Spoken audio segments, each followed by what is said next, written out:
Well, welcome everyone to Steve Savant's Money, the name of the game. I'm your host, Steve Savant, syndicated financial columnist and money color commentator.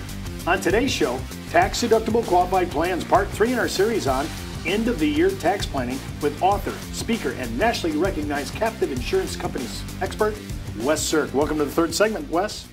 Thanks.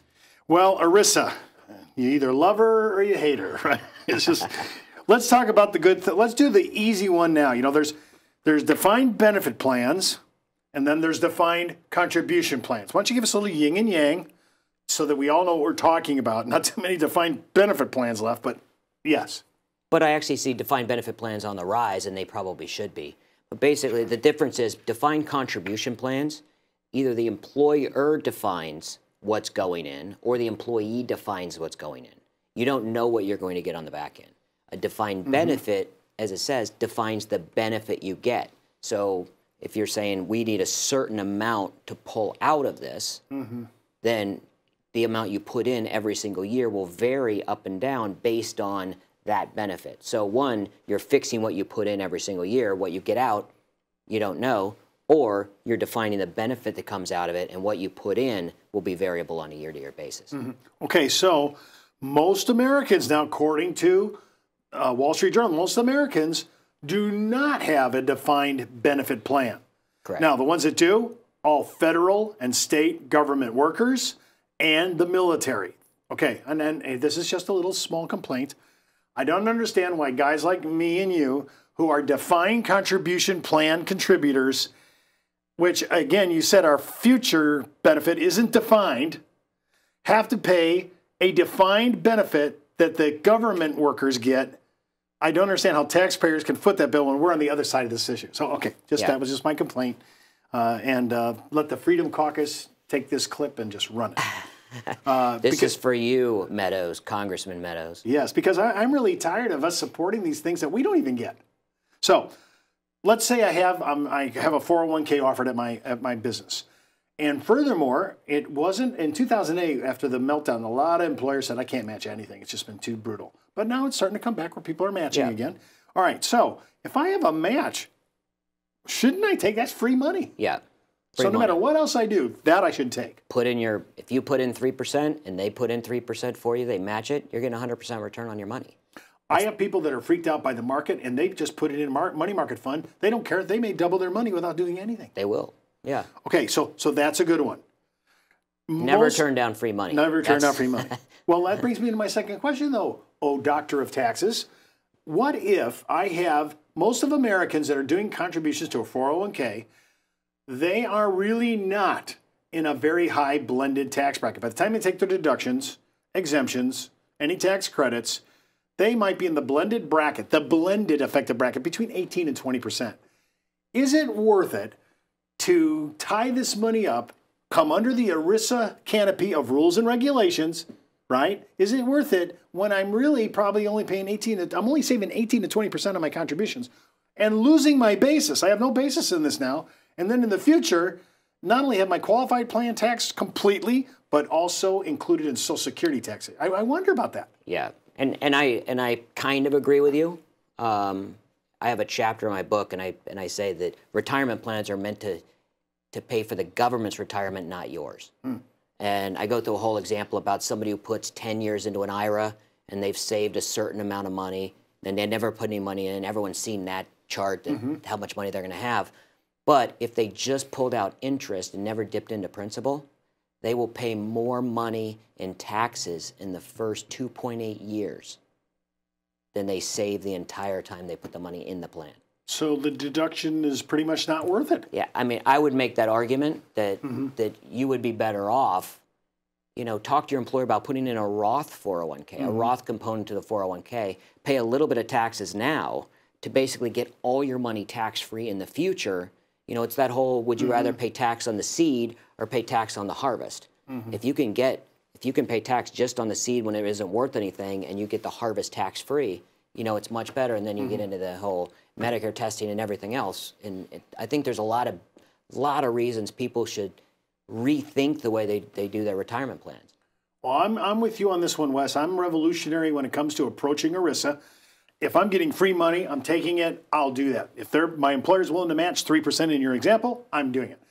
But we have a lot that aren't giving contributions, matching contributions. All right, so based on that, if I'm looking at the 18 to 20% blended tax rate and of a $1,000 contribution, I'm only saving $180, $200 times 35, 40 years. I mean, we're not talking money here. No.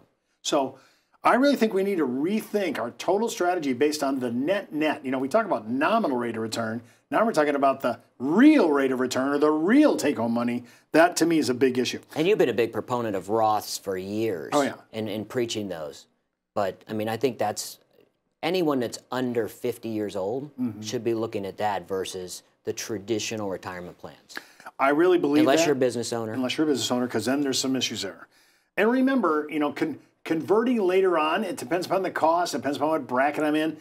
I'll try to manage that if I can, but if I don't have to even manage it at all because I started right, I mean, the combination, think about this, I'm just pontificating here.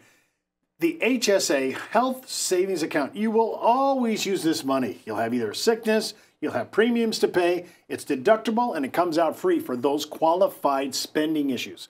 Those items are great. I don't know of anything where I can park $75.50 every year deductible and pull it out. I don't have to wait till $59.50 for any of that.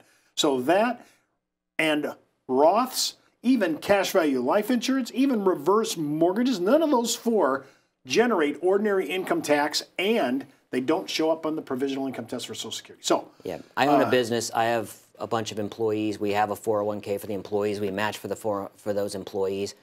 We put in money just up to our own match for our own stuff, and we do exactly what you're talking about. We do HSAs, the partners do.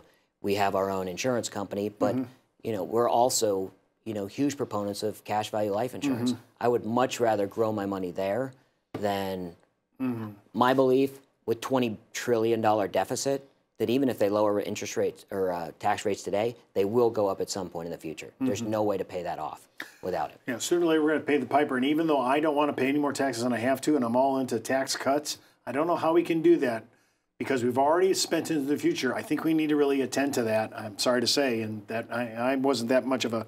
I'm a conservative guy financially, and I wasn't really that wild about the new GOP thing as myself because I need to take down this debt. Let's think about this. If you go out to, I think it's truthandaccounting.org.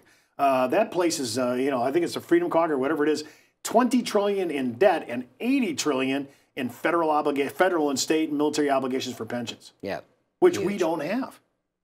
It's bizarre. All right, IRA. Now this is really surprising that most people don't know this. That my wife doesn't work. Well, she can still put $65.50 away in her IRA. Why would she not do that? I mean, depends on your tax bracket, but she should. Right. This is, again, we're talking about you have a tax bracket, it's worth getting the tax savings, not if you're in the 18. Yeah. So spousal IRAs, even for a non-working person, that could be a play. That could be a nice play. Yeah. It's free money against your income. Also, I want to talk about SEP IRA now. There's a couple ways to go. People say, Steve, and I had this call a couple of weeks ago. What's the max? I said I have to look it up. I think it was $54,000 that you can put in. 25% or 54. Or 50, yeah, whatever. Yeah, stop out rate. So he says $54,000, and he goes on his way out. He goes, "Okay, got it, Steve. Thank you." I sent him the information, and he says this to me: "He says, anything bigger? Well, how conservative are you?" I said I could look at a 412I plan. I just happen to know the #1 guy in the country that knows it cold. I'm happy to put you together and talk with him. And then he says, "How much would that be?" Could be $250,000.